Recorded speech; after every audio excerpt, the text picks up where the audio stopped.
Cette vidéo a été créée à des fins de formation seulement. Elle ne contient aucune information sensible. Voici les parties de notre palpeur.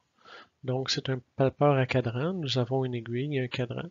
Le cadran, l'opérateur peut le changer de position pour faire son zéro. Donc, on a un anneau d'ajustement pour déplacer l'échelle.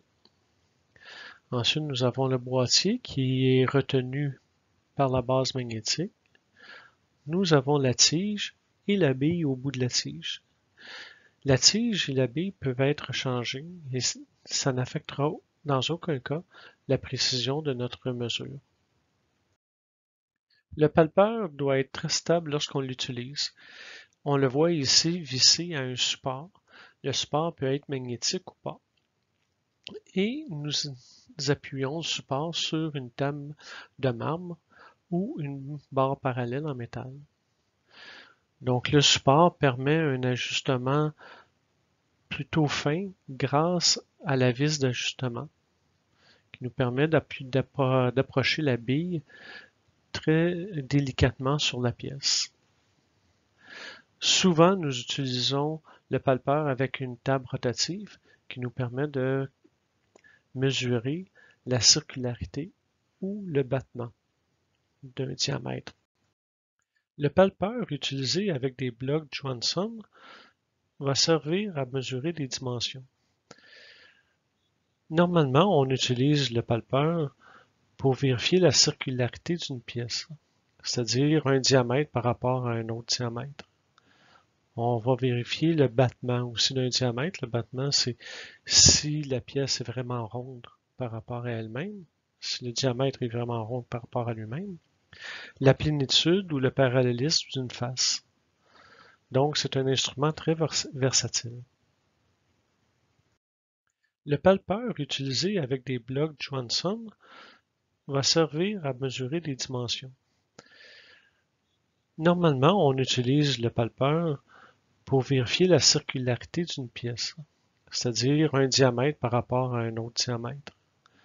On va vérifier le battement aussi d'un diamètre. Le battement, c'est si la pièce est vraiment ronde par rapport à elle-même, si le diamètre est vraiment rond par rapport à lui-même. La plénitude ou le parallélisme d'une face. Donc, c'est un instrument très versatile. La précision de la lecture est affectée par l'angle entre la tige et la face de la pièce. Il est nécessaire pour avoir une grande précision que la tige soit parallèle à la pièce. C'est pour cette raison qu'il est possible de changer la tige aisément. Donc, changer sa longueur ou changer le diamètre de la bille de contact. Ces changements n'affecteront en rien la précision de l'appareil. Vous voyez sur le tableau que lorsque la tige est entre 10 et 20 degrés, le facteur de correction est négligeable. Mais dès qu'on commence à 30 et un angle plus grand que 30, le facteur de correction est important. Donc, vous avez un exemple de mesure. Si nous avons un déplacement de l'aiguille de 12 millièmes avec un angle de 40 degrés, donc un facteur de correction de 0,76, notre mesure en réalité est de 9 millièmes. Quelle image donnera la lecture la plus précise, celle de gauche ou celle de droite? Je vous donne quelques instants pour y réfléchir. Donc, comme conclusion, nous pouvons dire que le palpeur est un instrument de mesure très versatile et très précis.